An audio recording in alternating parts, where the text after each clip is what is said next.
بسم اللہ الرحمن الرحیم۔ دوستو، میں ہوں عمران انصاری۔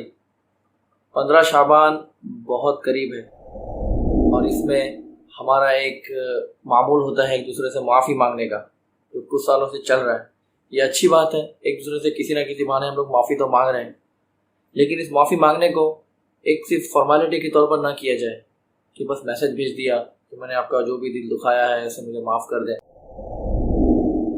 تو اسے یہاں تک لمٹ نہ کریں، بلکہ جن جن لوگوں کے بارے میں آپ کو پتہ ہے کہ آپ نے ان کا دل دکھایا ہے، ان کا کوئی حق آپ نے جو ہے مار لیا ہے یا کسی اور طریقے سے انہیں نقصان پہنچایا ہے، تو اس کی ریکوری کرتے ہوئے جو ہے پھر معافی مانگیں۔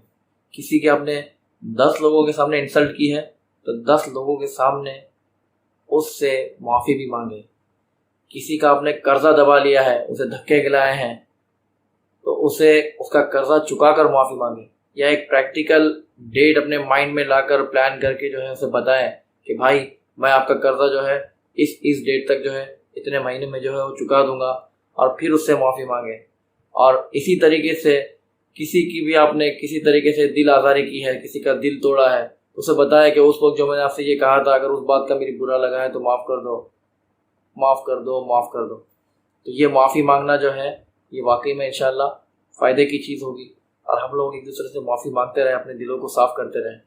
کسی اور کی وجہ سے اگر آپ کا دل دکھا ہے تو اگر وہ معافی نہیں بھی مانگ رہا ہے، میرا سجیشن یہی ہے کہ اسے معاف کر دیں۔ اپنے دل میں کسی اور کے لیے برائی رکھ کے کوئی فائدہ نہیں۔ غلطیاں تو ہم لوگ بھی کم نہیں کرتے ہیں، تو اگر ہم لوگ جو ہے سبھی کو جو ہے یہی کہتے رہے کہ تجھ سے قیامت کے دن حساب لوں گا، تجھ سے قیامت کے دن حساب لوں گا، تو کہیں ایسا نہ ہو ہم تو لے کسی سے حساب اور ہمارے لیے بھی جو ہے وہ ایک لمبی لائن لگی ہو جو ہم سے حساب لینے کے لیے وہاں پر ویٹ کر رہی ہو۔ 15 شعبان، اس کے بارے میں روایت یہ بھی آتی ہے کہ نامہ اعمال تبدیل ہونے کا وقت ہوتا ہے، تو اس کے لیے علماء کرام نے ایک اچھا طریقہ بتایا کہ ایک دن پہلے روزہ رکھ لیں، ایک دن بعد میں بھی روزہ رکھ لیں، تاکہ جو ہمارے اکاؤنٹ کی کلوزنگ اور اوپننگ جو ہے وہ نیک کاموں میں ہو۔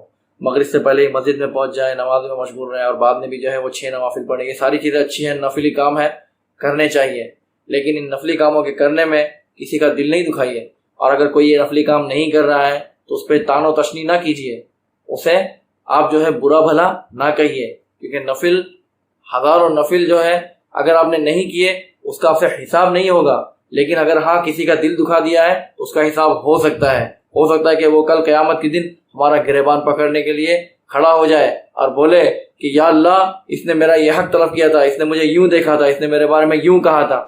ہم مظلوم بن جائے یہ ٹھیک ہے، ہم ظالم نہیں بننا چاہیے۔ شب برات کے بارے میں یہ بھی آیا ہے کہ اس میں جو ہے بہت بڑی تعداد، کروڑوں میں جو ہے لوگوں کی مغفرت کر دی جاتی ہے، سوائے کچھ لوگوں کے۔ ان کچھ لوگوں میں سے شرابی بھی ہے، اور ساتھ میں رشتہ کاٹنے والا بھی ہے، قاطع رحم جس کو بولتے ہیں، رشتہ کاٹنے والا۔ اگر آپ کے ماں باپ آپ سے ناراض ہیں، آپ کے بھائی بہن آپ سے ناراض ہیں، آپ کی خالہ پھوپھی یا دوسرے لوگ جو ناراض ہیں، انہیں منا لیں، ان سے معافی مانگ لیں، اور اچھا سلوک کرنا شروع کر دیں۔ اللہ کی رضا کے لیے انہیں معاف کر دیں، اور اللہ کی رضا کے لیے ان سے معافی بھی مانگ لیں۔ انہیں ناراض کر کے کیا فائدہ؟ اپنی آنے والی زندگی میں دوستوں کے ساتھ، رشتہ داروں کے ساتھ، بھائی بہنوں کے ساتھ، ماں باپ کے ساتھ اچھا سلوک کرنے کی ابھی سے نیت کر لیں۔ کسی ایک کی وجہ سے دوسرے کو نقصان نہیں پہنچائے۔ ہر کسی کے ساتھ میں آپ کا جو ریلیشن ہے، آپ اس کا حق ادا کر رہے ہیں کہ نہیں کر رہے ہیں، اس بارے میں غور کریں۔ کسی کے آپس میں کوئی معاملات ہیں، آپ اس میں پڑھ کر جو ہے کسی کے خلاف نہیں ہو جائیں۔ ماں باپ کا بھی اگر آپس میں جھگڑا ہے تو آپ ماں کے لیے باپ کا دل نہیں دکھائیں، باپ کے لیے ماں کا دل نہیں دکھائیں۔ بھائی بہنوں میں جھگڑا ہے تو ان دونوں کے ساتھ اچھا سلوک کریں۔ دوستوں میں جھگڑا ہے، سبھی دوستوں کے ساتھ اچھا سلوک کریں، ان میں آپس میں صلح کروانے کی کوشش کریں، مگر کسی ایک کے ساتھ میں جو ہے اچھا سلوک کر کے دوسرے کے ساتھ میں آپ روڈ نہ ہو جائیں، سختی کا معاملہ نہ کریں۔ پتہ نہیں کل قیامت کے دن وہ ہمارا گریبان پکڑ کر جو ہے ہماری نیکیاں لے جائے۔ اپنی اصلاح کرنے کی کوشش کریں، اللہ کو راضی کرنے کی کوشش کریں۔ آخر میں یہی عرض کروں گا کہ زندگی بہت چھوٹی ہے، بہت شارٹ ہے، اس میں جتنے لمحے ہمیں ملے ہیں پتہ نہیں کتنے لمحے باقی ہیں۔ ان لمحوں کو نعمت جانے، بڑی نعمت جانے، اپنے دلوں کو صاف رکھیں، لوگوں کو معاف کریں، بھلے ہی وہ آپ سے معافی نہ مانگے۔ آپ بھی مجھے معاف فرمائیں، اور مجھے بھلے ہی آپ جو ہے اسپیسیفکلی اکیلے میں کال کر کے بتائیں کہ میں نے یہ آپ کا حق طلب کیا، اس طرح انسلٹ کی ہے۔ اگر آپ چاہتے ہیں کہ میں 10-50 لوگوں کے سامنے آپ سے معافی مانگوں، آئی ڈونٹ مائنڈ۔ یقین کیجئے یہاں پر 10-50 لوگوں کے سامنے معافی مانگنے سے کوئی انسلٹ نہیں ہونے والی. قیامت کے دن جب لاکھوں لاکھ لوگ ہوں گے، ان کے سامنے جب ہمیں ہمارے گناہ بتائے جائیں گے تب ہمارا کیا حال ہوگا.